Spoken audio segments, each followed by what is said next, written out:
प्रभु जी की सेवा मंदिर में लगी है। आज रामनवमी है ना, तो मंदिर में भी काफी उत्साह है रामनवमी की, तो उनकी वहाँ सेवा लगी।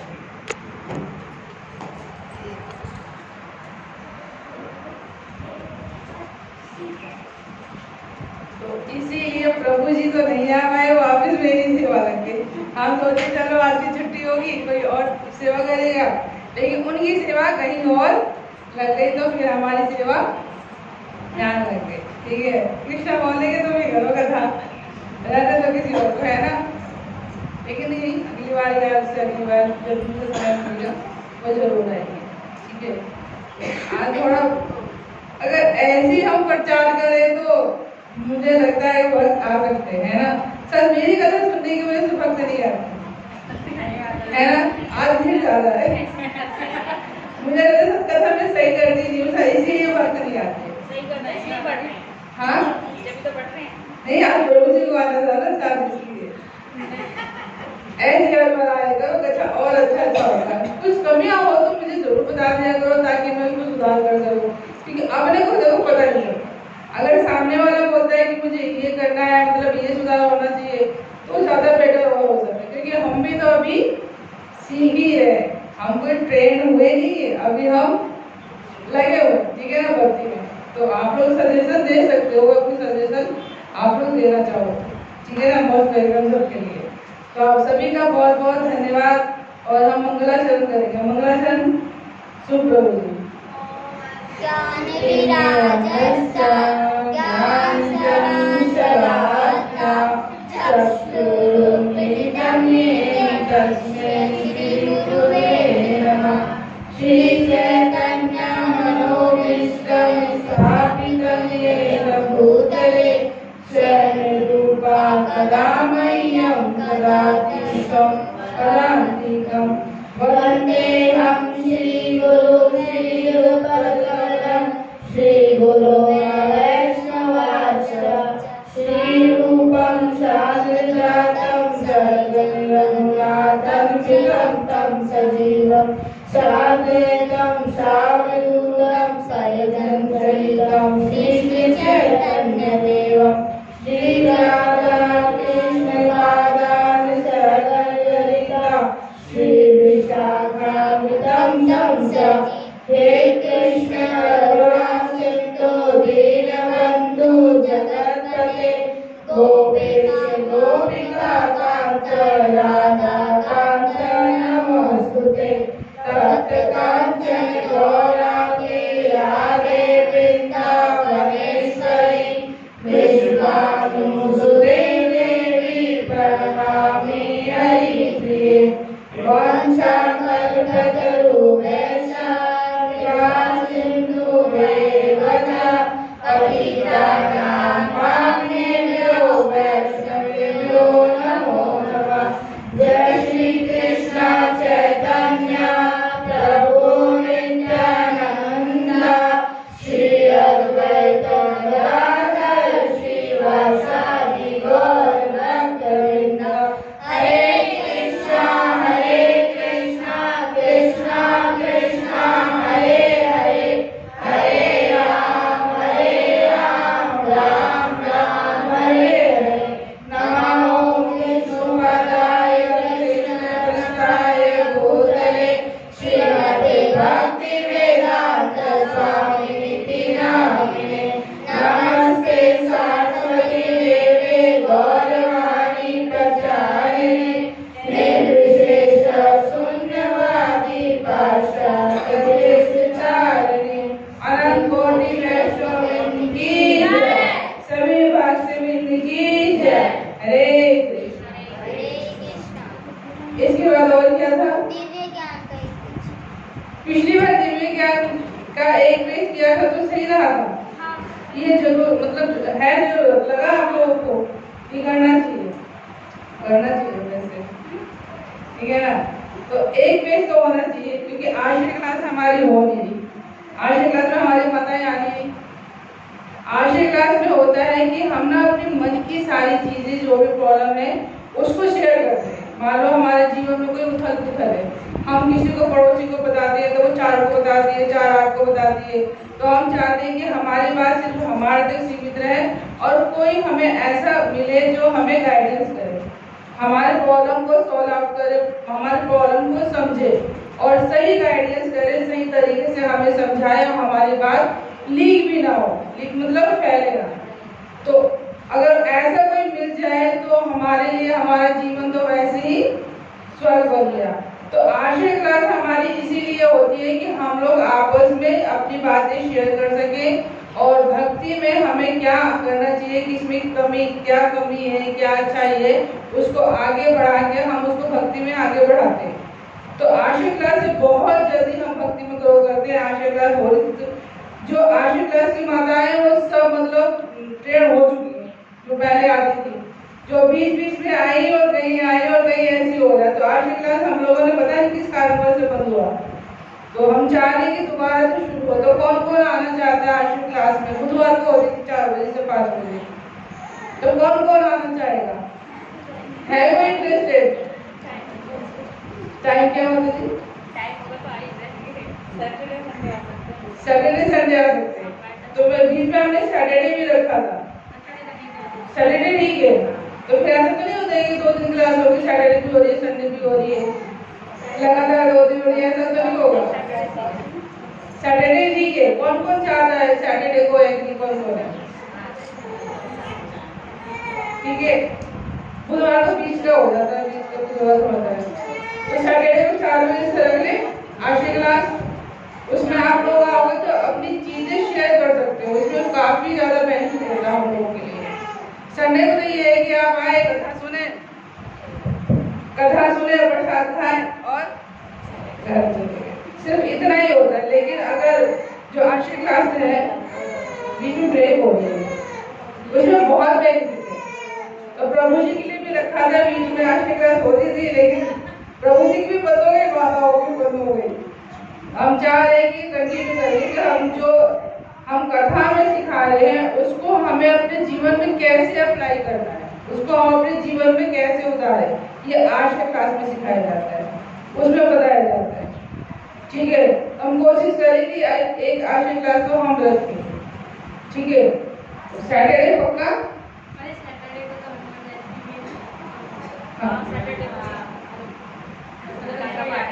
चार लोग का उधर हो रहा है हनुमान जी, तो हम मंदिर में पाठ करें खुद ही मिलके। अच्छा, आपकी गली में? अच्छा, मिलके जा रहा है, तो कैसे कह रहे हैं? हाँ,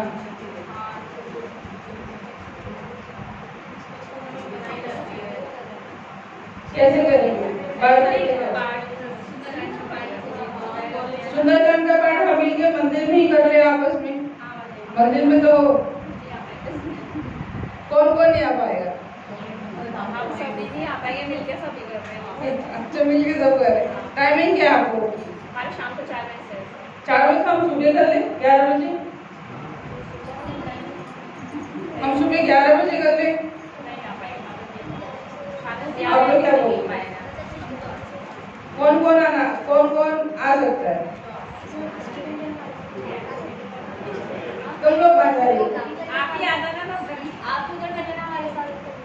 नहीं, हम चाह रहे हैं कि मंदिर में भी एक बार पाठ हो जाए, वहाँ तो हम आए जाएंगे, लेकिन यहाँ पर भी एक बार हो मंदिर में। देखिए, आप लोगों को नहीं पता है कि ये जो हमारा जो मंदिर जब ये बन रहा था हमारा घर, क्योंकि हमने उत्तर मंदिर थोड़ा बनाया था, घर बनाया था, लेकिन यहाँ की भी एक चमत्कार हुआ था, बहुत बड़ी टेस्टी हुई है यहाँ पे भी। मैं बताया वैसा सबको, शुरू में हमारे साथ में क्या हुआ था हमें भी नहीं पता था, लेकिन जो हुआ वो मतलब कह सकते हो कि हाँ कोई ऐसा पावर है जो यहाँ की रक्षा करता है। बताओगे? कथा रहता है वो भी, अरे कथा भी कर लेना बाद में। एक्चुअली में क्या होता है, जब हमारे घर बनता था तो हम लोग तो पहले वहाँ साउथ एक्स में थे ना, साउथ मोतीबाग में। यहाँ तो हम रहते नहीं थे। हाँ मतलब जी, साउथ एक्स में मोतीबाग में थे, साउथ मोतीबाग में हम लोग।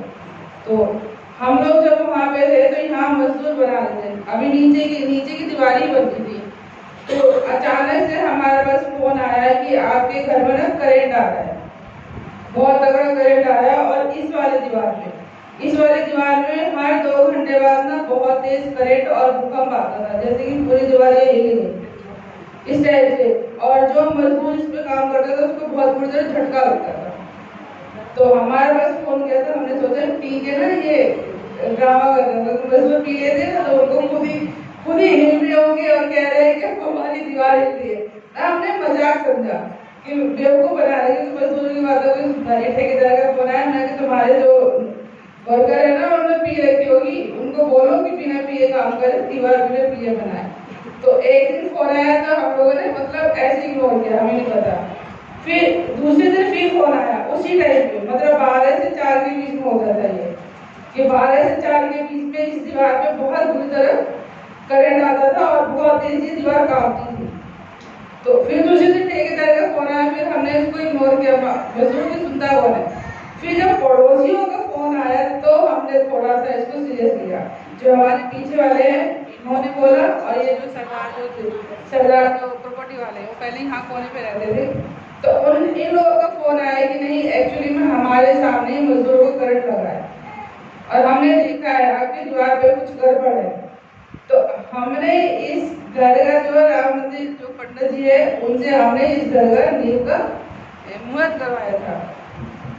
तो पंडित जी आ गए, तो पंडित जी हमने क्या किया कि हमारे घर में करंट आ रहा, तो हम उनको साथ लेके आए। तो छोटा वाला पंडित है वो डर के बारे नहीं आया, जो दूसरे बड़े वाले पंडित है उनको भेजा, जाओ तुम देख कर आओ, क्या पता भूत प्रेत कुछ ऐसा हो, तुम्हें जाओ देख कर आओ। वो डर के बारे नहीं आया। तो बड़े वाले पंडित जी आए यहाँ पे और आगे कह रहे हैं कि ये देखो ये खंबा है ना, वहां से कोई करंट आ रहा है आपकी दीवार में, उससे हो रहा है। तो जब तक तो कहीं मतलब बिजली का नामो निशान भी नहीं था, ना हमारा कनेक्शन हुआ था, ना ऊपर से कहीं से तार आ रहा था, और एक मंजिल तो यहाँ भरा हुआ है मिट्टी का, तो कनेक्शन और उसका करंट का कोई मतलब ही नहीं है। अब इस दीवार पे वो तो डर के मारे भाग गए, वो आए और वो देखे और वो तभी के तभी भाग गए। उसके बाद फिर जब हम लोगों ने इस दीवार को देखा, थोड़ा सा प्रेयर किया भगवान से, तो उन्होंने बोला कि इस वाले दीवार पे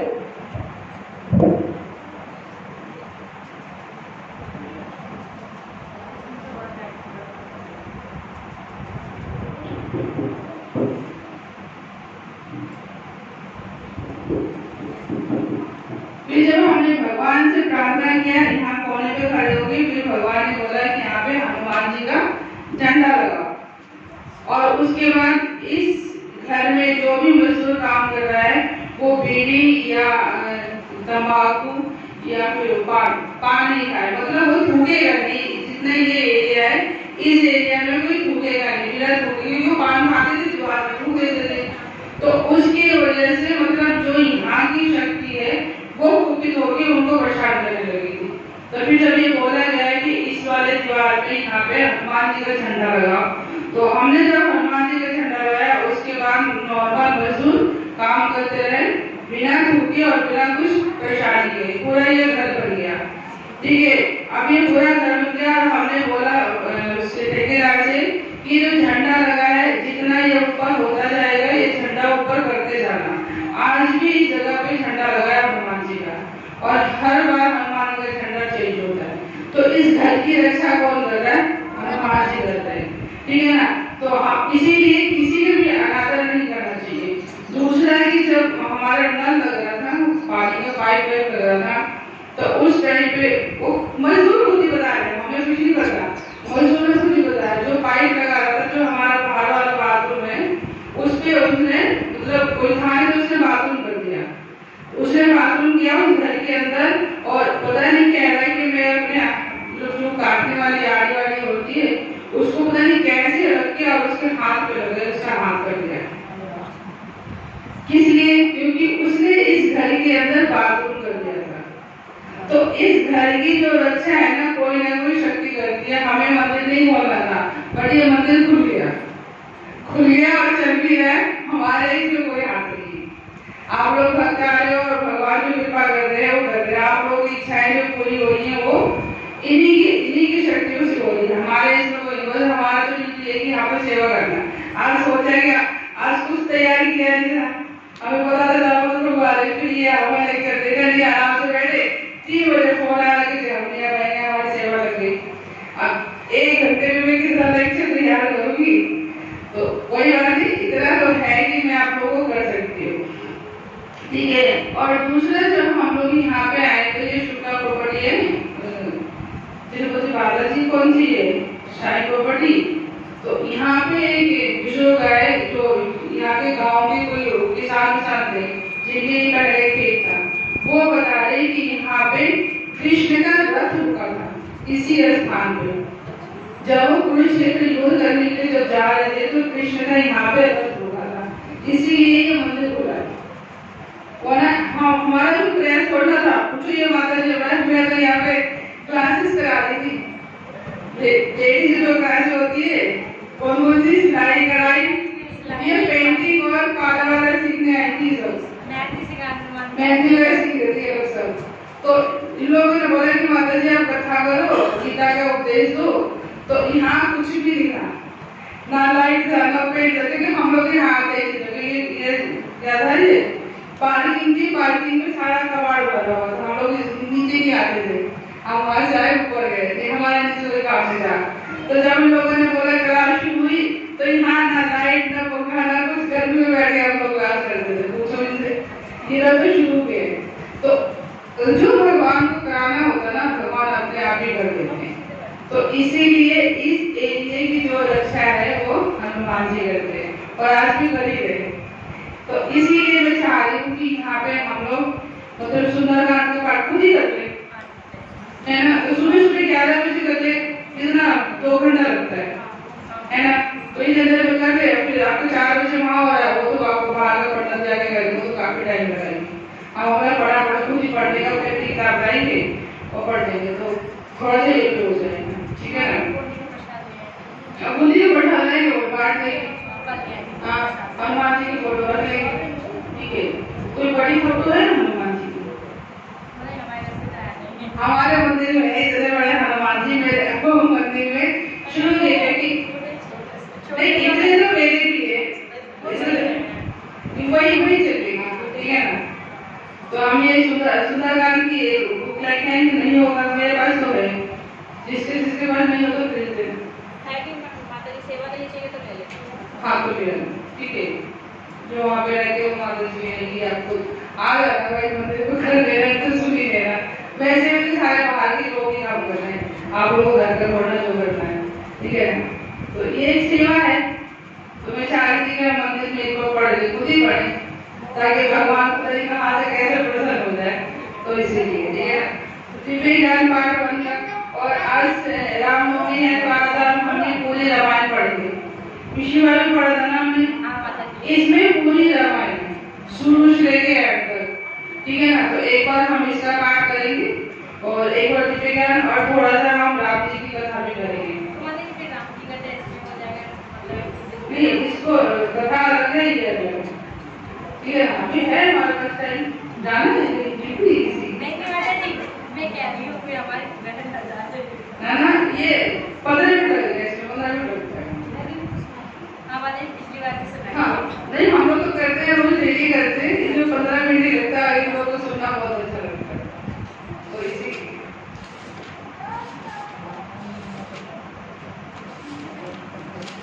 भगवान छुट्टी लेने देते हैं तो सेवा लगा के रखते हैं, ठीक है ना। तो 8 तक हमारा हो गया था, 9 पर रह गए थे। पंच महाभूत क्या है? पंच महाभूत मैंने बताया था ना, किसको याद है पंच महाभूत है, किसी को याद? पंच महाभूत हाँ पृथ्वी, ठीक है। ये आपका पृथ्वी, जल, अग्नि, वायु और आकाश, ये पंच महाभूत है। ये तो और इसी से ही हमारा शरीर बना है, और जब इंसान जाता है तो इसी में ही विलीन भी हो जाता है, ठीक है ना। अग्नि से जलाया जाता है, हवा में उड़ जाता है, ठीक है। आकाश से वहां से उसकी आत्मा चली जाती है। तो ले देंगे पंच महाभूत से बने हैं और पंच महाभूत में ही हम लोग बोलते हैं ना मिट्टी से बने हैं, मिट्टी में मिल जाएंगे, 5 कर्मेंद्रियां। 5 कर्मेंद्रियां हमारे, जिसे हम लोग हमेशा अपने इंद्रियों से कार्य करते हैं, ठीक है ना। वाणी, हाथ, पांव और मलद्वार और गुदाद्वार, इन 5 चीजों से तो हम लोग काम करते हैं सारी चीजें। 5 ज्ञानेंद्रियां, 5 ज्ञानेंद्रियां आँख, नाक, जीभा, कान और त्वचा, इससे हमारा पूरा शरीर कार्य करता है। इसी से तो कार्य करता है। अगर हमारी त्वचा किसी चीज को, ठंडा है, गर्म है या गर्मी हो रही है, हमें महसूस नहीं होगा तो क्यों एसी चलाएंगे? क्या जरूरत है एसी की, है ना। और ठंड में अगर ठंडा लगे तो क्यों हीटर चलाएंगे? क्या जरूरत है हीटर चलाने की? या अंगीठी ये बड़े रहते पूरे, है ना, अंगीठी चला के इस कोने में उस कोने में, इस घर को ठंडा करो, उस घर को ठंडा करो, गर्म करो। तो इन्हीं से तो हमें पता चलता है, ठीक है ना। कान नहीं है तो हम कुछ सुन नहीं पाएंगे। तो ये सब चीजें हमारे लिए बहुत जरूरी है। इंद्रियों को आकर्षित करने वाले विषय कौन कौन से हैं? रूप, रस, गंध, शब्द और स्पर्श, ठीक है। स्थूल शरीर किन पदार्थों से बना है? स्थूल शरीर पृथ्वी, जल, अग्नि, वायु और आकाश से बना है। इसको डिटेल में बताने की आवश्यकता तो नहीं है ना, इतना समझ में आ रहा है, ठीक है। सूक्ष्म शरीर किन पदार्थों से बना है? सूक्ष्म शरीर मन, बुद्धि और अहंकार से बना है। सूक्ष्म शरीर कौन सा है हमारा? हमारा सूक्ष्म शरीर कौन सा होता है? एक शरीर तो जो हमें दिख रहा है ना, और दूसरा शरीर जो आत्मा धारण करती है, ठीक है ना। उसके अंदर हमारी 3 चीजें रहती है, मन, बुद्धि और अहंकार। मन, बुद्धि तो पता है, अहंकार क्या होता है?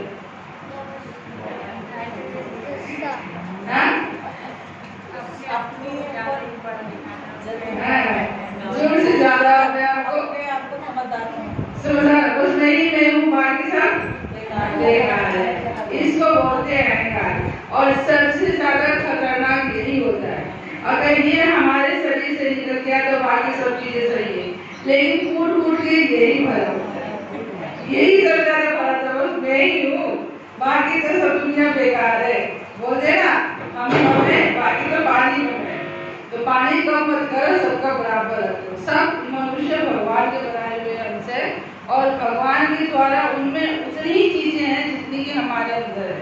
अहंकार नहीं करना, कर्मों के अनुसार हम लोगों को चीजें मिलती है। अगर मुझे थोड़ा ज्यादा मिल गया और किसी को कम मिल गया, वो कर्म है। हो सकता है हम अपनी कर्म को बढ़ा दें तो हमें भी ज्यादा मिल जाए, तो ये कर्म है। अगर कर्म जैसा करोगे वैसा फल मिलेगा। तो किसी पे ज्यादा है तो उससे ईर्ष्या मत करो, किसी पे कम है तो उससे क्या बोलते हैं उसको, हाँ, फायदा मत उठाइए, इसको नीचा मत देखो, है ना। जिसके पास कम है उससे नीचा मत देखो, और जिस पे ज्यादा है उस पे ईर्ष्या मत करो, क्योंकि आप भी ऐसा हो सकते। मेरा प्रैक्टिकल है, मैंने आंखों से देखा है। जैसा हम लोग देखते हैं अपने आस पड़ोस में, या हम सुनते भी नहीं कि बहुत अमीर है ना, बाद में देखा तो वही बोला तो गरीब हो गए, और देखा कि इनके पास खाने के लिए ये मांगते फिरते, पता चले कि बाद में वो अमीर हो गए। तो ये तो हमने आंखों से प्रैक्टिकल देखा है। तो इसीलिए कर्म पे भरोसा रखो, और जो तुम्हारे सामने आ रहा है चुपचाप उसको करते जाओ, उसमें जोड़ तोड़ मत करो, अपनी बुद्धि इतना मत लगाओ कि काम खराब हो जाए, ठीक है ना। तो उतना ही करो जितना तुम्हारे कर्म अनुसार चलता रहे, भाग्य अनुसार चलता रहे। तो इसलिए तो बोलते हैं भाग्य बनता है और बिगड़ता है, हमारे कर्म के अनुसार बनता है और बिगड़ता है। तो समभाव रहो, इसीलिए तो भक्तियों बोलते हैं कि समभाव रहो, ना ज्यादा हाई तोबा करो और ना कम में रोते रहो, मीडियम हो। जो भी आपके सामने आ रहा है, आपको मिल रहा है ठीक है, नहीं मिला तो ठीक है, आपके भाग्य में आएगा दौड़ के आएगा, और भाग्य में नहीं होगा तो जो है वो भी दौड़ के चला जाएगा। तो इसीलिए भक्ति करते रहो और बिल्कुल शांत रहो, ठीक है। मृत्यु के पश्चात जीवों की क्या गति होती है? मृत्यु के पश्चात जीवों की 2 प्रकार की गति होती है। जो जीव भगवान कृष्ण को आत्मसमर्पण करते हैं, वे भगवान भागवत भजन के द्वारा सभी जड़ कलेश से मुक्त होकर नित्य भागवत धाम में प्रवेश करते हैं। वे सभी दिव्य शरीर प्राप्त करके भगवान की सेवा में लिप्त हो जाते हैं। मतलब एक सात्विक भाव होते हैं, जो भक्ति करते हैं या भगवान की शरण में है तो भगवान का काम करते हैं। दूसरे प्रकार के होते हैं जिनको जड़ जागृत कामना वासना करती है। वे मृत्यु के मध्य से पृथ्वी, जल, अग्नि, वायु, आकाश के द्वारा बने हुए शरीर का त्याग करते हैं, परंतु मन, बुद्धि और अहंकार से बना हुआ सूक्ष्म शरीर पाप और पुण्य कर्म फलों का वहन करते हैं। पाप कर्मों के फल स्वरूप वे सब यम यातना का भोग करते हैं और पुण्य कर्मों के फल स्वरूप वे स्वर्ग के सुखों का भोग करते हैं। इन दोनों से अपनी अपनी कर्म चेतना के अनुसार और एक स्थूल जड़ शरीर प्राप्त करते हैं। इस तरह 84 लाख योनियों से जीव पुनः किसी एक प्रजाति में जन्म ग्रहण करता है। मतलब कि अगर हम भगवान की भक्ति कर रहे हैं तो हम सीधा भागवत धाम जाएंगे। दूसरे प्रकार के वो मनुष्य हैं जो पाप कर्म करते हैं और पुण्य कर्म करते हैं। पाप कर्म किया तो नरक में गए, 84 लाख योनियों में गए, वहां पे उनको यातनाएं झेलनी पड़ी, उनको भुगतना पड़ा। और जिसने अच्छा कर्म किया वो स्वर्ग में गए। लेकिन स्वर्ग में इतना अच्छा नहीं है, भाग तो मानते नहीं स्वर्ग। और हमारी जो कामना है कि हमको स्वर्ग कभी जाएगा, स्वर्ग कभी भी किसी भक्त को नसीब ना हो, क्योंकि स्वर्ग में तो बहुत ऐश्वर्य है, बहुत वहाँ पे लग्जरी लाइफ है। जैसे हम लोग चाहते हैं ना अपनी इस दुनिया में लग्जरी लाइफ में मुझे ये मिले, मुझे वो मिले, वो सुख मिले, वो सारी सुख सुविधाएं कहाँ पे? स्वर्ग में। और भक्त स्वर्ग में सुख सुविधाएं चाहता ही नहीं है। वो नहीं चाहता कि मैं ऐश्वर्य में फंसा हूँ, भगवान को भूल जाऊँ। ठीक है। और जैसे स्वर्ग है ना, स्वर्ग आपने 5 स्टार होटल देखा, कौन कौन गया 5 स्टार होटल? कोई गया है? पता तो होगा 5 स्टार होटल। 5 स्टार होटल में क्या होता है? 5 स्टार होटल एंट्री करोगे, बहुत अच्छा है, लग्जरी आपका वेलकम होता है। ठीक है। आपका इनका सब कुछ करके आता है, आपको टेबल खिसका के आपको बैठाया जाता है। ठीक है। लग्जरी जो मैं आपको बताया 5 स्टार में, उसका वेटर आता है, आपको यहाँ पे कपड़ा बिछाएगा, यहाँ लगाएगा, खाना आएगा, आपको थाली में खाना डाल के देगा। ठीक है। आप रोटी खा रहे हो, आपकी रोटी खत्म हो रही है, उससे पहले आपकी रोटी डालेगा आपकी थाली में, आपको डालने की आवश्यकता नहीं है, वो खुद डालेगा। आपकी सब्जी खत्म हो रही है, वो देखता रहेगा, आपकी सब्जी खत्म हो गई, वो सब्जी डालेगा। किसमें होता है? 5 स्टार में। ढाबे में जाते हो और ऊपर से खा रहे हो, लगा हुआ नमूना, सब्जी खत्म हो गई, चला रहे हो, बस सुनने नहीं सुनते कोई बात नहीं। तो 5 स्टार में होता है, आपको वीआईपी ट्रीटमेंट दी जाती है। ठीक है ना। आपको हाथ धोने के लिए क्या दिया जाता है? नींबू का पानी, नींबू का पानी हाथ धोने के लिए जाता है, फिर कपड़ा दिया जाता है साफ करने के लिए, उंगली साफ करने के लिए आपको दी जाती है प्रॉपर तरीके से। ठीक है। आपको मुंह साफ करने के लिए सब कुछ अच्छे से मिलता है। ठीक है। और उसके बाद जितना आपके जेब में पैसे हैं, आप उतना ही उतनी देर तो खा सकते हो। ठीक है। उधर जाके ऑर्डर किया, आपको अच्छे से ट्रीटमेंट मिला, और जेब में पैसा खत्म, आपको 2 मिनट भी वहाँ पे नहीं बैठने दिया जाता। ठीक है ना। तो लास्ट हमारे के वाला लगाया जाता है, जब जेब में नोट नहीं है तो 5 स्टार होटल में आए क्यों? है ना, ढाबे पे खा लेते। तो यही हाल हमारे स्वर्ग का। जब तक आपके पास सोने की पर्स है, आपकी पर्स में जितना सोने है, आपको खूब वीआईपी ट्रीटमेंट दी जाती है, खूब ऐश्वर्य, खूब शाम शौकत, खूब मस्ती वहाँ पे, जो मस्ती। और वहाँ पे जो खाते हैं ना बच जाता है। वहाँ पे लैट्रिन बाथरूम नहीं है, जिसकी बॉडी नहाने वाले के साथ टेंशन खत्म, कुछ नहीं है वहाँ पे। ठीक है। खाओ और बचाओ। यहाँ तो बचाने के लिए हाथ बताओ खुद ही बच जाता है, वहाँ कोई ऐसा नहीं। लेकिन जब आपका पुण्य खत्म हुआ, आपको लात मार के कहाँ भगा दिया गया? पृथ्वी लोक में। जाओ दोबारा से कर्म करो, पुण्य कमाओ और फिर आना। और जितना आपने पुण्य कमाया फिर आप जा रहे हो, फिर लात मार के आना, तो यही करते रहोगे। ऐसा कुछ करो कि आने जाने का झंझट ही खत्म। तो वो खत्म कैसे होगा? भक्ति करने से। आने वाले झंझट ही खत्म। क्योंकि कृष्ण लोक में क्या है, वहाँ पे तो ऐश्वर्य तो है, सुख सुविधाएं भी है, मस्ती भी है, इंजॉयमेंट भी है, सब कुछ है, लेकिन आने जाने का ये चक्कर नहीं है। ठीक है ना। एक बार गए तो गए, वहां से आने का कोई ऑप्शन नहीं है। इसीलिए तो बोलते हैं कि वो हमारा अपना घर है, दूसरे के घर नहीं है। हम अपने घर में जा रहे हैं, अपने घर में हम कुछ भी करें उससे क्या है ना। लेकिन जो स्वर्ग है, स्वर्ग अपना घर नहीं है, वो दिल लगाने वाला घर है। तो इसलिए हमें वहां पे नहीं जाना, हमें जाना है कृष्ण के धाम। और कोई हमें अपने घर में कब बुलाता है? जब हम उसके लायक हैं। अगर मान लो किसी के बेटी की शादी होती है तो जो ससुराल वाले हैं वो क्या देखते हैं कि ये लड़की हमारे लायक है कि नहीं है, हमारे अकॉर्डिंग है, हमारे संस्कार के अकॉर्डिंग है, सब कुछ है, उसके बाद भी शादी होता है। अगर वो उनके अकॉर्डिंग नहीं होती तो शादी वो नहीं करते, मना कर देते। तो भगवान भी क्या देखते हैं? भगवान भी तो ये देखते हैं कि ये मेरे हिसाब की है कि नहीं है, मेरे वाले गुण इसमें है कि नहीं है, जो मैं इसको अपने घर लेके जाऊं। अगर भगवान देखते हैं कि मेरी जैसी है और मेरे ही सारे गुण है इसके अंदर और मेरे घर में ये सही रहेगी, तो फिर भगवान हमें भागवत धाम ले जाते हैं। वरना बोलते यही करो, यही पढ़े रहो। ठीक है, तो हमें क्या करना है? अपने घर जाने के लिए हमें भगवान के अनुसार कार्य करना होता है, उसमें कोई जोड़ तोड़ नहीं करना। अपने अपनी बुद्धि भक्ति सब जगह पूरे संसार में अपनी बुद्धि लगाओ, बस एक जगह अपनी बुद्धि नहीं लगानी। वो कहाँ? भक्ति में। लेकिन सबसे ज्यादा बुद्धि कहाँ लगती है? भक्ति में। जहाँ नहीं लगानी वहाँ लगा के बैठे रहते हैं, जहाँ लगा दिए वहाँ हमारी बुद्धि काम नहीं करती। हमें तो समझ ही नहीं आता। जब कोई बात हो ना बोलते हमें तो समझ नहीं आएगा, हमारी तो बुद्धि काम नहीं करती। और जब भक्ति बोलो ना इतनी फास्ट की बुद्धि लगती है, ये नहीं लगती। बस एक ही माला कहूंगी, 16 बोले, 16 में होने वाली चीज है। रसगुल्ला ले तो प्लेट में 4 था, एक दो नहीं पूरे की 4 की 4 खत्म। बोले भूख लगी थी, खा लिया। लेकिन कभी माला करने की भूख लगती है किसी को? आज तक लगी है कभी किसी को भूख कि मुझे माला करने की भूख लगी, माला करूंगी? कोई है यहाँ पे ऐसा? पागल को पूछिए, पागल को मुझे भूख लगती है माला करने की, ये अच्छी बात है। ये भूख हमें बढ़ानी चाहिए, ना कि रसगुल्ले वाली भूख बढ़ानी, रसगुल्ला तो भूल जाएगा, है ना।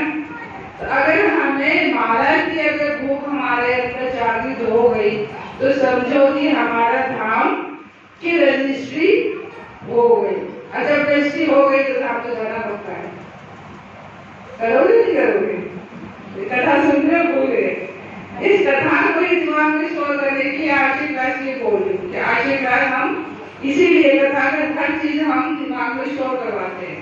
और जो पुरानी माता है उनको पता होगा कि क्लास कैसे होती है, पता है कि नहीं होता?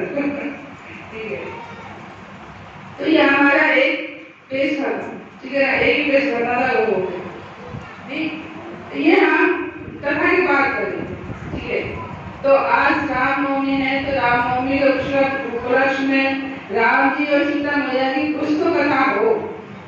अच्छा, हम लोगों ने सुना, बहुत सुना है कि सीता मैया की छाया वो रावण लेके गया। कौन मानता है कि सीता जी के छाया रूप रावण लेके गया था? एक कुछ पता है? उसकी स्टोरी पता है आप लोगों को? क्या स्टोरी है? क्या स्टोरी है? क्या? सीता को लेके गया था। हाँ, छाया लेके गया था। हाँ, छाया सीता को रावण उठा के लेके गया था, तो मेन सीता कहाँ गई? हाँ, तो अग्नि में कहाँ गई? पूरी स्टोरी पता है आप लोगों को? ये खिचड़ी पता है? खिचड़ी पता है? तो आज हम खिचड़ी को थोड़ा अलग अलग कर देते हैं और इसको क्लियर कर देते हैं। खिचड़ी ज्यादा दिमाग में ना पकाया करो। अगर चूल्हे में पकती है तो शरीर को शुद्ध करती है, और दिमाग में पकती है तो शरीर को खराब करती है। तो उसे चूल्हे में पकाया करो, दिमाग में ना पकाया करो, ठीक है ना। खिचड़ी जहाँ होती है वही अच्छी लगती है। तो आज हम इस पे राम जी के ऊपर थोड़ा चर्चा करेंगे। तो एक वेदवती करके एक देवी थी, वो तपस्या कर रही थी। तो उनके जो पिता थे विष ध्वज करके, उनके पिता, तो उनकी वो शादी कराना चाह रहे थे। भाई राजा है तो राजा से शादी करेगी, लेकिन वेदवती की इच्छा थी कि मैं विष्णु भगवान से ही शादी करूंगी और किसी से शादी करूंगी नहीं। तो उनके पिता ने बोला कि तुम तो एक राजकुमारी हो और वो तो देवता है, तुमसे शादी क्यों करेगी हो? तो कह रही नहीं, मैं विष्णु से ही शादी करूंगी और मैं इसके लिए तप करूंगी। तो तप करने के लिए वेदवती हिमालय पे चली गई और हिमालय पे जाके वो तप करने लगी। तो बहुत समय हो गया तप करने लगी। तो हिमालय पे क्या होता है, ठंडी ठंडी हवाएं होती है। तो रावण को पुष्पक विमान मिला था तभी, नया नया पुष्पक विमान किससे मिला था? कुबेर देव से, ठीक है। तो जब उसको पुष्पक विमान मिला, जब नई नई गाड़ी होती तो हम लोग कहाँ जाते हैं? लॉन्ग ड्राइव पे, है ना, घूमने चलो लॉन्ग ड्राइव पर, जरा सी टेस्टिंग वेस्टिंग करके आते हैं, थोड़ी अच्छी जगह पर घूम कर आते हैं, थोड़ी हवा खा कर आते हैं। अगर सब के ऊपर खोलने वाला तो खोल को गया हुआ आते हैं, ठीक है। तो ऐसी रावण की मन में इच्छा हुई कि पुष्पक विमान वाला चलो जरा भ्रमण करके आए, घूम कर आए। तो पहाड़ों पे, ऊंची ऊंची पहाड़ों पे वो लेके गया अपना पुष्पक विमान और वहां रोने लगा। फिर ठंडी ठंडी हवा, बड़ा मजा आ रहा उसको, ये बड़ा अच्छा लग रहा है। कभी बैठा पुष्पक विमान में बैठा, उसको बड़ा अच्छा लगा। तो आगे जब वो पहाड़ पे गया तो उसको ना बड़ी गर्मी सी फील हुई। तो उसने सोचा कि इस ठंडे ठंडे पहाड़ पे ये गर्मी कहाँ से आ गई। तो जब उसने पुष्पक विमान को रोक के नीचे देखा तो वहां पे कोई स्त्री तपस्या कर रही थी। उसके तप के बल से वहां पे इतनी गर्मी उत्पन्न हो रही थी, उस गर्मी से वो जल रहा था। तो उसने सोचा कि ये कौन है देवी जो मतलब इतना तप करती है और इसकी गर्मी इतनी ज्यादा है, चल के देखना पड़ेगा। तो जब उस अपनी पुष्पक विमान नीचे लेके गया और उसने देखा वेदवती को, तो वेदवती बहुत सुंदर, उसके रूप में वो इतना आकर्षित हो गया, इतना मोहित हो गया कि उसको प्राप्त करने की उसके अंदर इच्छा जागृत हो गई कि मुझे अभी इसको प्राप्त करना है। उसने प्रस्ताव में रखते हैं वेदवती के सामने कि मुझे तुमसे शादी करना है अभी की अभी। उसने बोला कि मैं तप कर रही हूँ और मैं भगवान विष्णु से शादी करना चाहती हूँ, इसके अलावा मैं किसी को भी अपना वर नहीं चुनूंगी। तो रावण को यह था कि मैं रावण, उसने मुझे मना किया, मेरे को मना किया, मैं रावण हूँ और मुझे हर चीज चाहिए। अहंकार, अभी बोला था मन बुद्धि और अहंकार। अहंकार तो उसके अंदर मास्टर डिग्री पीएचडी सब कुछ कर रखा था उसने, ठीक है। तो उसको लगा कि इसने मेरे को मना किया है। उसने वेदवती के बाल पकड़ लिए, बाल पकड़ के उसको घसीटने लगा और उसे जबरदस्ती करने लगा। आज के समाज में हो रहा है, रावण बहुत सारे घूम रहे, बहुत सारे कांड हुए थे, धामनी वाला कांड हुआ था इस टाइप से।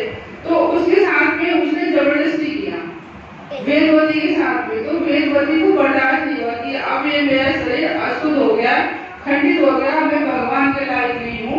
उसने अपने तपोबल से अग्नि प्रकट किया और उसी अग्नि में अपने शरीर को समाहित कर लिया और समाहित करने से पहले उसने रावण को श्राप दिया कि आज के बाद अगर तुमने किसी भी स्त्री को बिना उसके मर्जी की छूने की कोशिश करी तो तेरा जो सर है वो 10 हिस्से में फट जाएगा और वहीं के वहीं तो खत्म हो जाएगा।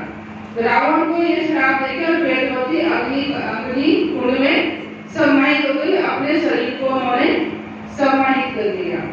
ये कथा भी और आगे आती है। रावण का तो अहंकार था, उसको है ये मेरे को श्राप देगी, मैं मेरे आगे तो सारे देवता को नतमस्तक करते हैं। आप लोगों को पता है कि रावण के घर में झाड़ू कौन लगाता था? अग्निदेव। सारे देवताओं को उसने नौकर चाकर बना रखे थे, ठीक है ना। अग्निदेव उसके घर में खाना बनाते थे, पवन देव झाड़ू लगाते थे, इंद्रदेव क्या करते थे उसके घर में, क्या बोलते हैं उसको, मसाला पीसते थे। इंद्रदेव मसाला पीसते थे, ठीक है। हर सारे देवी देवता और जो ब्रह्मा जी थे उसके घर में वेद पाठ करते थे, उसके घर में आके ब्रह्मा जी वेद पाठ करते थे, ठीक है। और जो शनि देव थे, शनि देव को जैसे राजा है, जैसे आसन में बैठा, आसन में बैठने के बाद एक स्टूल सा रखते हैं ना, एक पैर ऊंचा करने के लिए, आपने देखा होगा छावा में एक पैर ऊंचा करके एक पैर नीचा करके बैठते थे। तो उस पटरी की जगह पे उसने शनि देव को उल्टा करके उसमें पैर रख के बैठा था ताकि शनि देव की ना चेहरा दृष्टि न पड़े, उसकी पीठ रहे। उसकी पीठ पर अपना पैर रख के बैठा था, इतना अहंकारी था, इतना दुष्ट था रावण। तो कहा जाता है कि उनके सारे देवी देवता क्या हुए, सब वैष्णव तो हुए, सब भगवान की अगर सेवा कर रहे, भगवान की पूजा कर रहे, सब वैष्णव हुए। और रावण क्या कर रहा है, वैष्णव अपराध। तो जब वैष्णव अपराध होता है तो भगवान स्वयं प्रकट होते हैं। इसीलिए भगवान स्वयं प्रकट हुए रावण का अहंकार खत्म करने के लिए, उसको शोषण करने के लिए। ठीक है, तो जब रावण आए तो रावण ने जब देखा कि मेरी पत्नी को ये लेके जाना चाहता है, तो राम जी ने क्या किया, राम जी ने अग्निदेव से प्रार्थना की कि आप मेरी सीता को अपने पास सुरक्षित रखो और अब इसके रूप में छाया सीता को मुझे वापस दे दो। तो छाया सीता को कौन बनी, वो वेदवती बनी, जिसने अपने आप को दहन किया था, वो वेदवती छाया सीता के रूप में वो प्रकट हुई और सीता को अग्निदेव ने अपने अंदर सुरक्षित रख दिया ताकि वो रावण के उससे अत्याचार से वो बची रहे। और जब वो उसको लेके जाते हैं सीता को, उसमें कहाँ पे रखा था, अशोक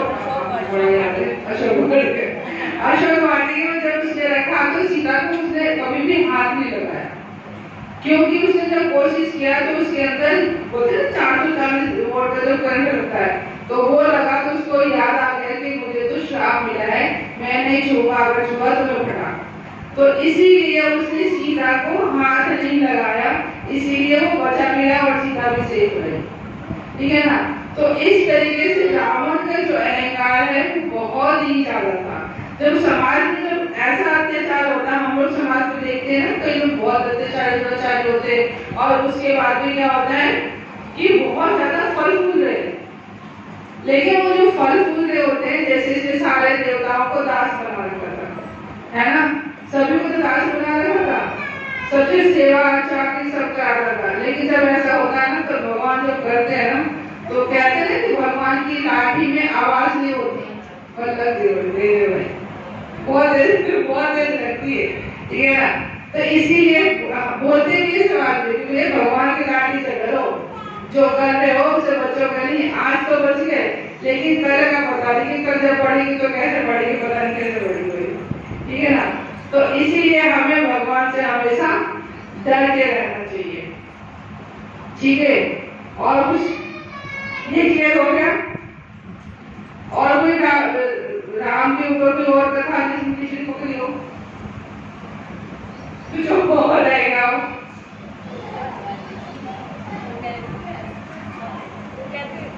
कहते हनुमान जी के पैर नहीं छूने चाहिए, उनकी पूजा नहीं करनी चाहिए, औरतों को आदमी कर सकते हैं। इसके बारे में बताओ। वो ब्रह्मचारी थे, इसके बारे में बताओ, ऐसा है क्या? राम जी के जो सेवक है वो हनुमान जी है। राम जी के जो सेवक है वो हनुमान जी है। और हनुमान जी ने बोला कि मैं मतलब स्त्रियों से दूर रहूंगा और मैं कभी शादी नहीं करूंगा, अगर मैंने शादी किया तो मैं बच जाऊंगा, मैं अपने राम की सेवा नहीं करूंगा। कहते हैं कि राम काज कर ही रखा, मतलब राम का ही काम मुझे करना है, इसके अलावा तो मुझे और कुछ करना ही नहीं है। क्योंकि एक बार सीता मैया जब सिंदूर लगा ली, इतना सा सिंदूर लगा ली माथे में, तो हनुमान जी बैठ के देख रहे। हनुमान जी कहते हैं भैया आप क्या कर रही हो, कह रही कि मैं ना अपने भगवान के लिए सिंदूर लगा रही हूँ, मेरे भगवान इससे प्रसन्न होते हैं और उनकी आयु लंबी होती है। तो हनुमान जी का दिमाग चला, कह रहे मैं भी तो राम जी का हूँ, ऐसा करता हूँ कि अपने पूरे शरीर पर लगा देता हूँ, फिर तो राम जी हमेशा के लिए अमर ही हो जाएंगे, है ना। तो उन्होंने क्या किया, अपने पूरे शरीर में सारे में सिंदूर, देखिए आप देखो इधर अयोध्या और कानपुर साइड में आप लोग जाओगे तो सिंदूर ना हनुमान जी वाला लगाते हैं।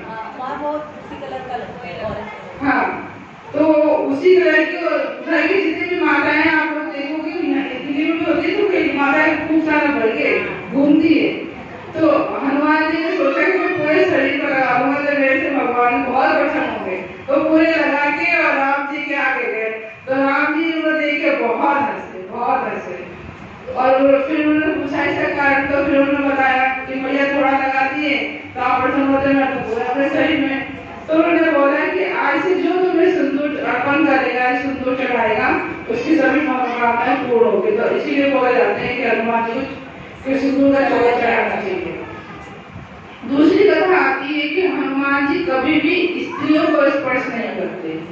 अगर स्त्रियों को स्पर्श करते हैं तो उनकी जो तप है वो भंग होता है। एक बार क्या हुआ कि उनको सूर्य भगवान के पास बोला गया कि जाओ उनसे आपने अष्टसिद्धि 9 रिद्धि का ज्ञान लेकर आओ।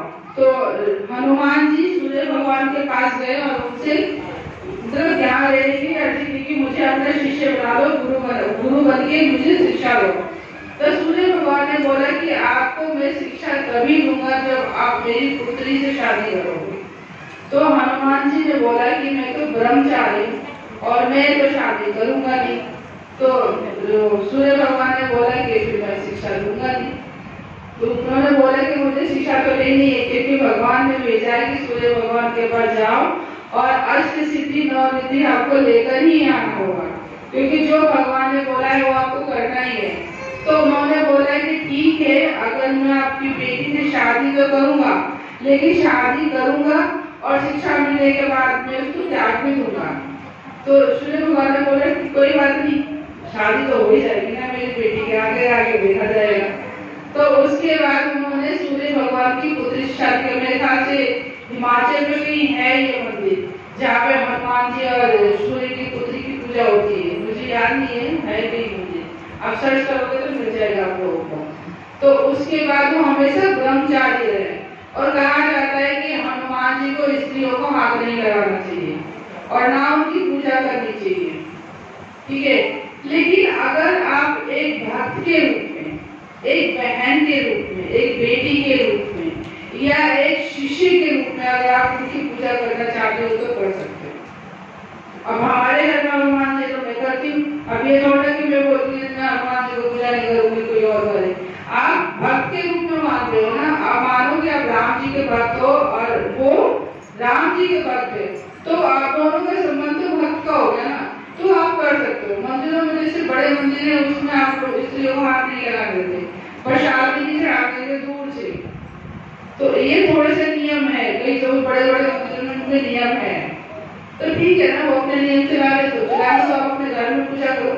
अब हनुमान जी को घर में रखो, आपके घर की वो रक्षा भी करते हैं। और कहते भी है कि जहाँ पे भागवतम होती है उस वहाँ की पहरेदारी हनुमान जी करते हैं। अयोध्या में जितने भी रामकथा होती है वहाँ पे हनुमान जी किसी न किसी रूप में होते हैं, या तो कहीं कोड़ी के रूप में होंगे या कहीं बंदर के रूप में होंगे। आप लोगों ने कथा बहुत सारी सुनी भी होगी कि हनुमान जी इस रूप में मिले, उस रूप में मिले। तो ये सिंगवेरपुर कहते थे, वहाँ पे भी मतलब हाँ ऐसी चीज वहाँ पे हनुमान मंदिर का सब बना हुआ है। और हनुमान जी का बहुत अद्भुत वहाँ पे जो मंदिर है ना बहुत अलग तरीके का है वहाँ पे मंदिर, तो देख ही लाएगा ये सब चीजें। तो हनुमान जी और राम जी का मतलब जो एक संगम है ना, वो संगम आप खुद भी बना सकते हो भगवान के साथ में। और यही कृष्ण के साथ में भी होता है, कृष्ण और कृष्ण के भक्तों के साथ में यही होता है। राम जी तो 1% थोड़ा सा डिले भी कर दे, क्योंकि वो राजा है ना, राजा है और राजा को आने में थोड़ा समय लग सकता है, क्योंकि उनको अपनी व्यवस्थाएं करके अपना राज्य को संभाल के फिर वहां से वो निकलेंगे। लेकिन हमारे कृष्ण के पास तो कुछ है ही नहीं, उन्हें जब पुकारो जब मर्जी दौड़े चले आते, चाहे किसी भी गाय पुकार लो वो दौड़े चले आएंगे। लेकिन राम जी की अपनी एक मर्यादा है और वो एक ही पत्नी है। और कृष्ण के तो हजारों बन जाओ, कृष्ण की तो हजारों बन जाओ, वो सबको संभाल लेते हैं अकेले, ठीक है ना। लेकिन राम जी तो एक को ही संभाल रहा है, ठीक है। तो इसलिए राम और कृष्ण थोड़ा अंतर है, वो मर्यादा पुरुषोत्तम है और हमारे है रासलीला पुरुषोत्तम, ठीक है ना। तो ये हमारे रासलीला वाले ज्यादा भाग है, लेकिन राम जी का अपना एक अलग ही महत्व है। आज उनका जन्मदिन है तो हमें उनका क्या करना चाहिए, भक्ति करनी चाहिए, उनकी कथा सुननी चाहिए। इतना हम कथा उनके सुनते हैं उतना ही कम होता है। राम जी और हनुमान जी में कोई अंतर नहीं है, भक्त और भगवान एक ही होते हैं। इसीलिए तो राम जी ने हनुमान जी को इस कलयुग में इस मृत्यु लोक में छोड़ रखा है कि राम जी ने बोला था कि मैं तो जा रहा हूँ और उनके साथ में जितनी उनकी अयोध्या वासी है जितने अयोध्यावासी हैं सब उनके साथ करें, सशरीर और धाम, ठीक है। लेकिन हनुमान जी को नहीं लेके गए, जबकि सबसे बड़े भक्त उनके हनुमान जी थे, उनको नहीं लेके गए अपने साथ।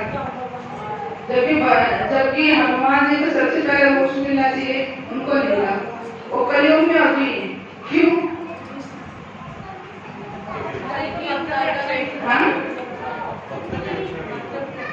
हाँ, कि जो भगवान के भक्त होंगे उनकी रक्षा कौन करेगा? तो भक्तों की रक्षा करने के लिए एक भक्त तो होना ही चाहिए। तो इसीलिए हनुमान जी साक्षात रूप में कलयुग में है। आप कोई भी इच्छा करो, हनुमान जी पूर्ति करते हैं, ठीक है ना, और रक्षा भी करते हैं। तो इसीलिए हनुमान जी और राम जी का अपना महत्व है। लेकिन कृष्णा तो हमारे कृष्णा ही है ना। और कोई कथा जो मिसमैच हो रही हो, लेकिन मैं करूँ इधर उधर हो जाएगा, कोई और मिसमैच हो रहा हो, कोई कथा इधर उधर रहेगा, उसको क्लियर कर लो। याद नहीं आ रहा, हो गया अभी क्वेश्चन हो गया, ज्यादा नहीं करा, मैं शुरू कर दूं, मुझे हाथ हो जाएगी।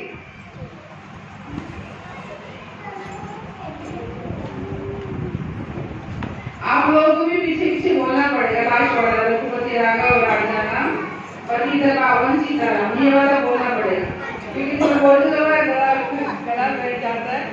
तो यहाँ पर थोड़ी सी सांस तो ले लीजिए, ठीक है ना। तो हम रामायण शुरू करते हैं। रामायण का 108 बनता, ये 108 में आपकी पूरी रामायण है। अगर आप विजुअलाइज करोगे तो आपके सामने पूरी राम कथा चलेगी, पूरी राम की कथा शुरू से लेकर अंत तक आप विजुअलाइज करके देखना, आप लोगों को लगेगा फिल्म चलती है, ठीक है ना। तो थोड़ा सा आपको कोशिश करना भाव में बहने का, भाव में बहनोगे तो ज्यादा अच्छा है, ठीक है ना। शब्दों पर ध्यान ना देके भाव पर ध्यान देना। तो हम शुरू करते हैं, थोड़ा बहुत करता चला सकती है, बहुत स्लोली, सिर्फ एक ही बजाओ, एक ही बजाओ, नहीं सिर्फ एक ही, ठीक है। जय श्री राम। रघुपति राघव राजा राम, पतित पावन सीताराम, जय रघुनंदन जय घनश्याम, पतित पावन सीताराम, धीरे पड़ी जब भक्त कुमारी, दूर करो प्रभु जोगे हमारे, दशरथ के घर जन में राम, पतित पावन सीताराम, विश्वामित्र ईश्वर राम, दशरथ को बड़े वचन सुनाए, संग में भेजे लक्ष्मण राम, पतित पावन सीताराम, वन में जाए द्वारका माई, शरण छुआए अहिल्याताई, ऋषियों के दुख हरते राम, पतित पावन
गंगा तट पर आए राम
तुम आए हम घाट उतारे, हम आएंगे घाट तुम्हारे, तब तुम पार लगाओ राम।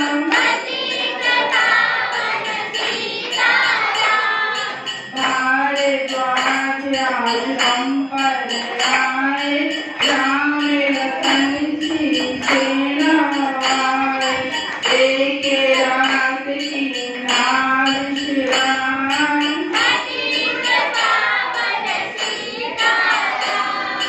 भाई भरत अयोध्या आए, कई कटु वचन सुनाए, जो तुमने वन भेजे राम। क्षेत्र ओट रघुनंदन आए, वन को देखि सिया सुख गाए, मेरे भरत से भाई राम।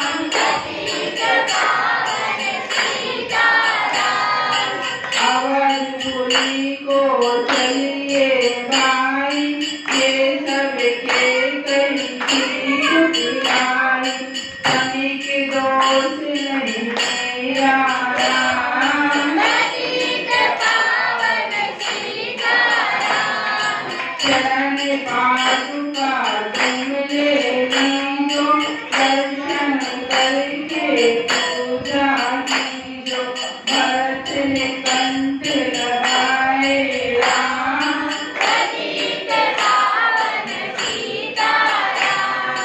आगे चले राम रघुराया, सीता जोगा वंश मिटाया, ऋषियों के हुए बोलन राम।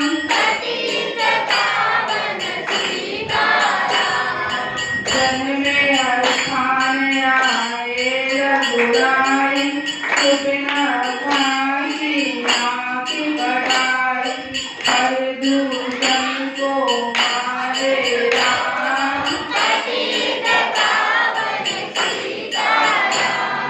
पंचवटी रघुनंदन आए, कनक मृग मारी समुदाय, लक्ष्मण तुम्हें बुलाते राम। रावण साधु वेश में आया, भूख ने मुझको बहुत सताया, भिक्षा दो ये धर्म का काम।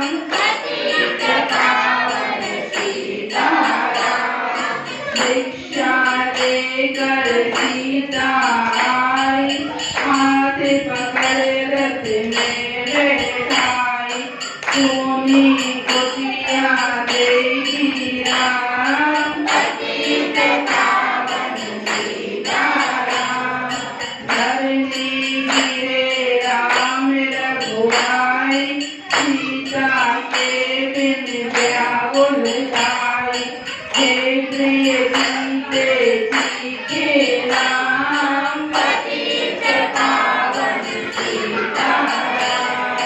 लक्ष्मण सीता छोड़ नहीं तुम आते, जनक दुलारी नहीं गवाते, तुमने सभी बिगाड़े काम।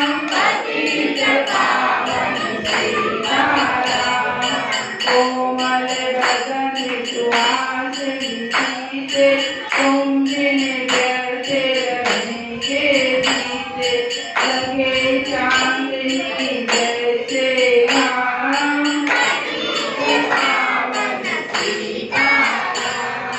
सुन रे नैना सुन रे तोता, मैं भी पंखों वाला होता, वन वन बेटा ढूंढ तमाम।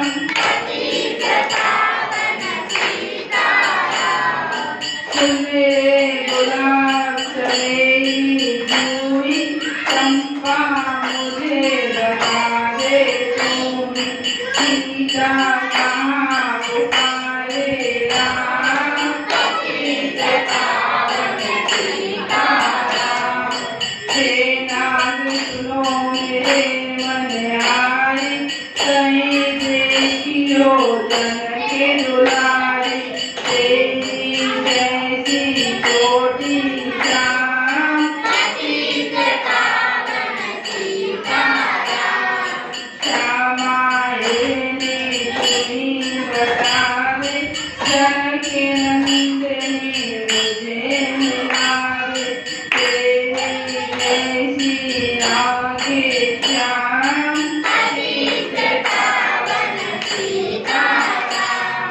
हे अशोक मन शोक मिलावे, चंद्र कोटि से मुझे मिला दे।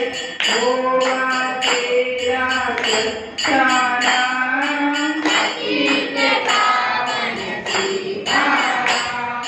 वन वन ढूंढ रहे रघुराई, जनक दुलारी कहीं न पाई।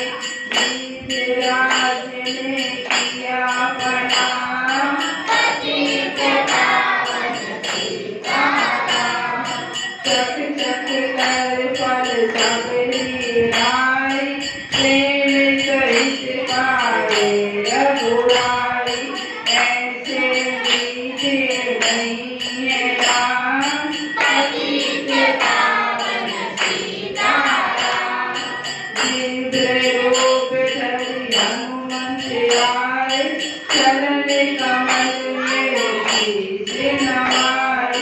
कंधे पर बैठाए राम, पतित पावन सीताराम। सुख सुख से करी मिलाई, अपनी सारी कथा सुनाई। बाली पहुँचाया राम, पतित पावन सीताराम। सिंहासन शोभे बिठाया, मन में प्रेम भाई बरसाया। वर्षा ऋतु आई है राम, पतित पावन सीताराम। हे भाई लक्ष्मण तुम जाओ, वानर पति को यूं समझाओ। सीता बिन व्याकुल है राम, पतित पावन सीताराम। देश देश वानर भिजवाए, सागर के तट पर सब आए। सहज भूख प्यास और घाम, पतित पावन सीताराम। संपाति ने बता बताया, सीता को रावण ले आया। सागर कूद गए हनुमान, पतित पावन सीताराम। कोने कोने पता लगाया,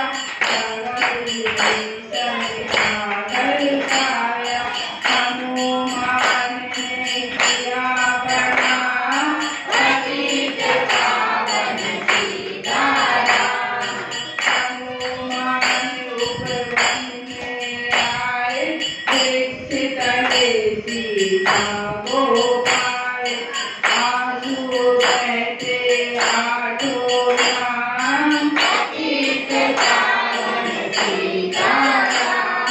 रावण संगे साथी लागे, सीता को बोला समझा के। मेरी ओर तुम देखो राम, पतित पावन सीताराम। मंदोदरी बना दूरासी, सब सेवा में रंगावासी। करो नवंचन करे विश्राम, पतित पावन सीताराम। मस्तक चाहे मस्तक कटे हमारा, हमें नहीं को बदन तुम्हारा। मेरे तन मन धन है राम, पतित पावन सीताराम। ऊपर से मुद्रिका गिराई, सीता जी ने कंठ लगाई। हनुमान ने किया प्रणाम, पतित पावन सीताराम। मुझको भेजा है रघुराया, सागर गोद में आया। मैं हूँ राम राज हनुमान, पतित पावन सीताराम।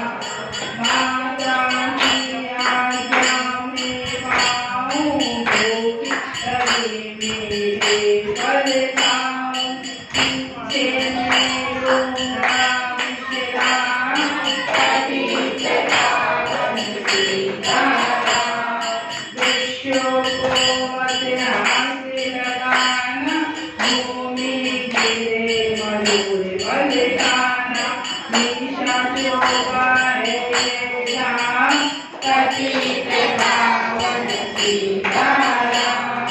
हनुमान वृक्ष उभारे देख देख के मारी ललकारे। मारे मारे पहुँचाया राम पतित पावन सीताराम। अक्षय कुमार को पहुँचाया इंद्रजीत फांसी ले आया। ब्रह्म फांसी से बने हनुमान पतित पावन सीताराम।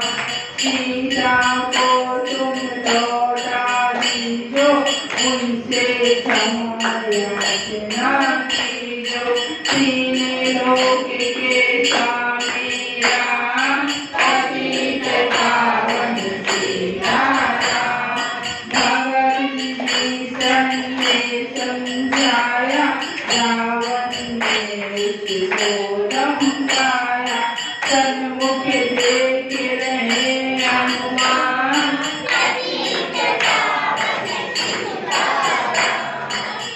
कोई देव किस वसन मंगाई।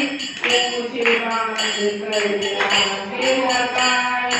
पूछ घुमाए हनुमान पतित पावन सीताराम। सब लंका में आग लगाई।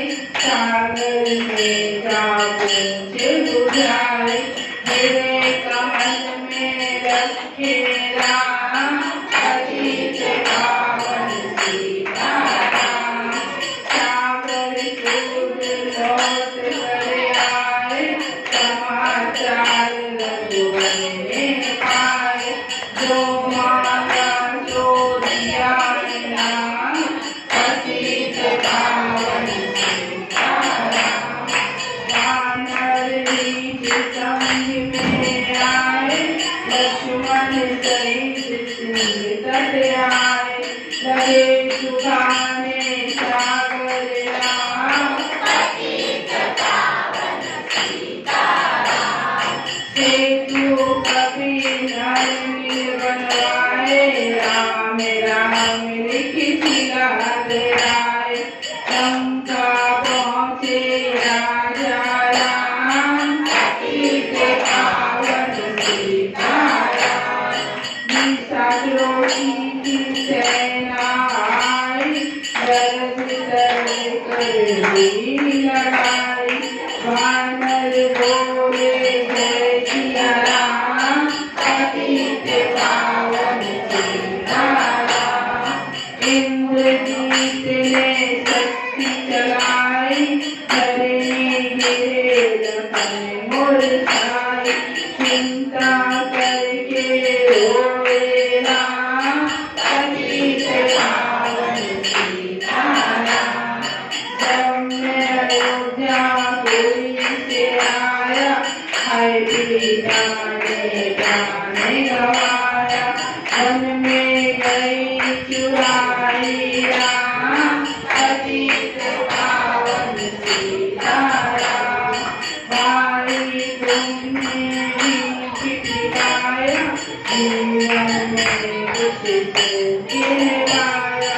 सेना में भाई को हरा पतित पावन सीताराम।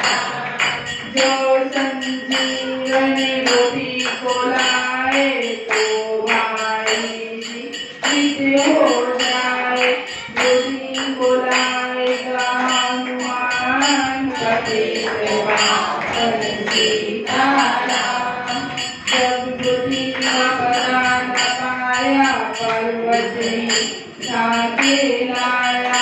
काल में पहुँचाया राम पतित पावन सीताराम। भक्त भरत ने बाण चलाया। चोट लगी हनुमत घबराया।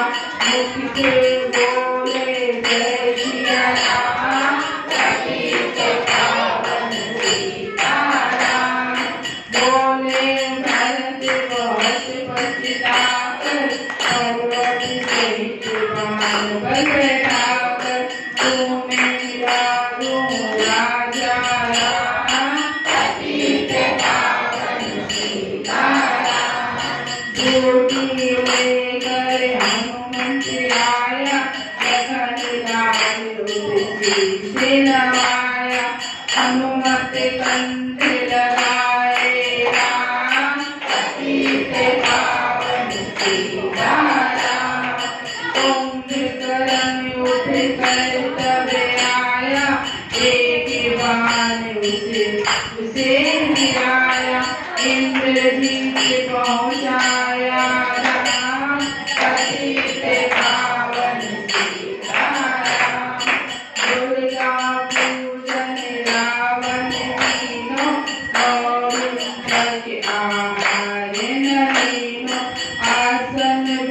ने किया है दान, रावण का व्रत खंडित कीना, परम धाम पहुँचाई लीना। वानर बोले जय सिया राम, सीता ने हरि दर्शन कीना, चिंता शोक सभी कर लीना। हंस कर बोले राजा राम, पतित पावन सीताराम। पहले अग्नि परीक्षा पाओ, निकट हमारे तुम आओ। तुम हो पवित्रता एवं पावन सीताराम। करी परीक्षा कंठ लगाई, सब बादल सेना हर्षाई। राज विभीषण दीना राम, पतित पावन सीताराम। फिर पुष्प विमान मंगाया, सीता सहित बैठे रघुराया। किष्किंधा को लौटे राम, पतित पावन सीताराम। ऋषिपति दर्शन को आए, मिले उनको सुंदर गाय। गंगा तट पर आए राम, पतित पावन सीताराम। नंदीग्राम को पवन सुजाए, भरत भरत को वचन सुनाए।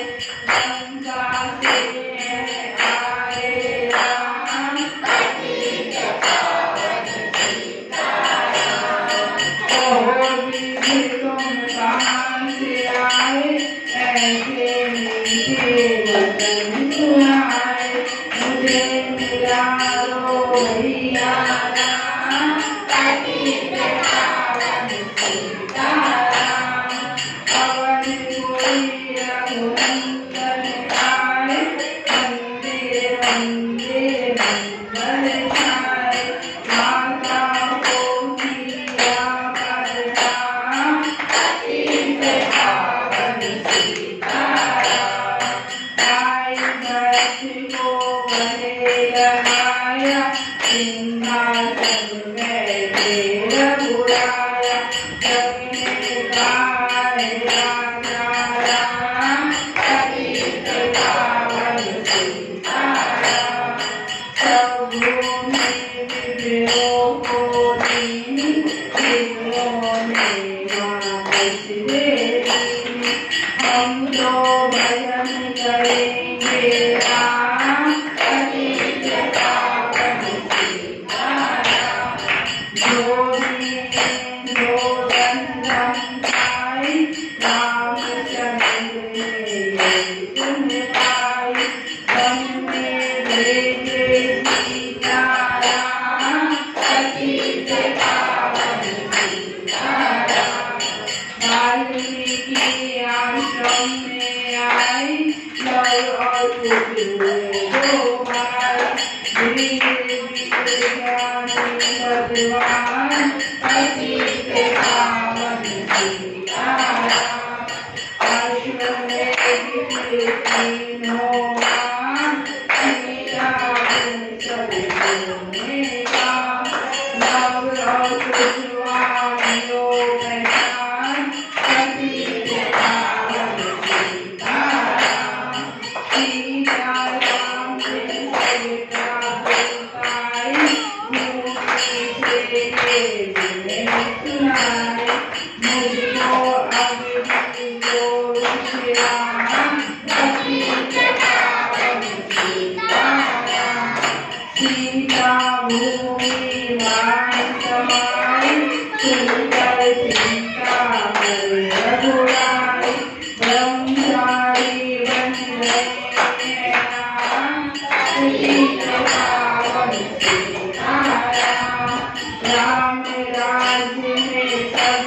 के पाए प्रेम में मगन हो हरि गुण गाए चोरी चारी का नहीं है काम पति के पावन सीताराम 11 वर्ष पर्यंता लक्ष्मी नंदा फिर मैं पधारे राम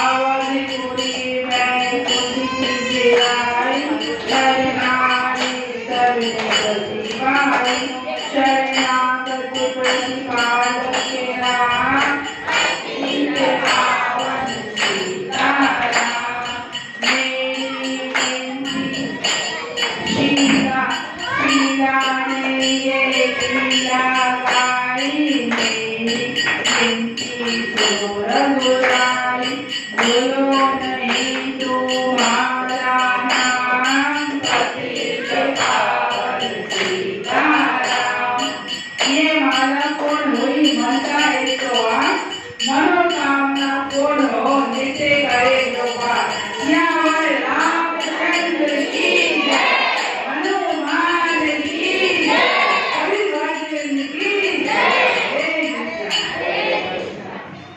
कैसी लगी कथा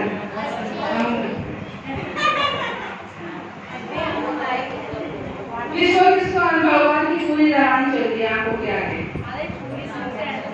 पूरी अगर जिसको समझ में आया तो पता चला वो शुरू से एंड कर इसलिए तो रामायण पढ़ने में भी आनंद नहीं आता जितनी कि इसको पढ़ने में आता पूरी कहानी हमारी इसमें हो जाती है अब तक जैसे हमने पूरी कहानी देखी पूरी रामायण चल पड़ी तो अच्छा है ये ऐसे ऐसे त्योहारों पे इनको कथा पाठ करना चाहिए ठीक है आप सभी का बहुत बहुत धन्यवाद समय ज्यादा होता जा रहा है ठीक है और आरती वाले भी प्रसाद ठीक है और गुरुकुल शुरू होने वाला है तो गुरुकुल के लिए कौन कौन तैयार है सब तैयार है शुरू करेंगे कैसे तो पहले कुछ एक बार पहले बना लेना पहले वाले के इससे पहले बना लेना बैनर गुरुकुल का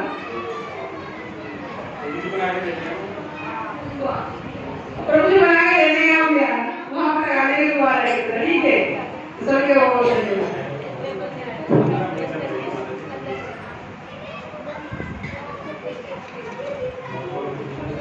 करती तो कमाने